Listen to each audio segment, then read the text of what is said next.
ഇന്ന് ഞാൻ നിങ്ങളോട് സംസാരിക്കുന്ന story behind about the Kanchipuram saris ആണ്.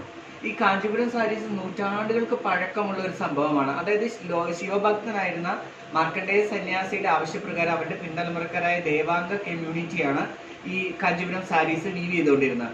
അന്ന് അവരത് വീവ് ചെയ്തുകൊണ്ടിരുന്നത് എന്ന് പറയുന്നത് താമരനൂലിന്റെ ഫൈബേഴ്സില് അത് വെച്ചുകൊണ്ടായിരുന്നു ചെയ്തുകൊണ്ടിരുന്നത്.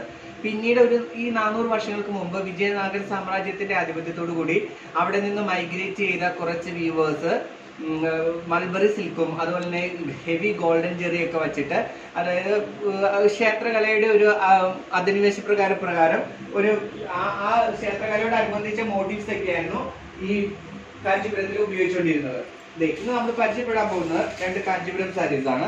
ഫസ്റ്റ് നമ്മൾ പരിചയപ്പെടുന്ന ഒരു ബ്ലാക്ക് കളറിലുള്ള കാഞ്ചീപുരം സാരീസ് ആണ്. ഇത് സോഫ്റ്റ് സിൽക്ക് ആണ്, പ്യുവർ പക്ക സോഫ്റ്റ് സിൽക്ക് ആണ്. ഫുൾ ഗോൾഡൻ ജ്വല്ലറി, അതിന് 2 സൈഡിലും ബോർഡറും അതുപോലെ തന്നെ മോട്ടീവ്സും ഉണ്ട്. നെക്സ്റ്റ് നമ്മൾ പരിചയപ്പെടുന്ന ഒരു റോയൽ ബ്ലൂ കളറുള്ള സാരിയാണ്. അതിൽ ഒരു പശുക്കിടാവും പശുക്കുട്ടിയുമാണ് ഫുള്ള് വീവ് ചെയ്ത് വെച്ചിരിക്കുന്നത്. ഇത് ബോർഡർലെസ് ആണ്. പിങ്ക് കളറാണ് അതിൻ്റെ ബ്ലൗസ് വരുന്നത്. അതിൻ്റെ മുന്താണി വരുന്നത് എന്ന് വെച്ചിട്ടുണ്ടെങ്കിൽ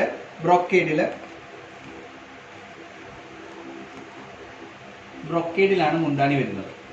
ഇത് കണ്ടോ,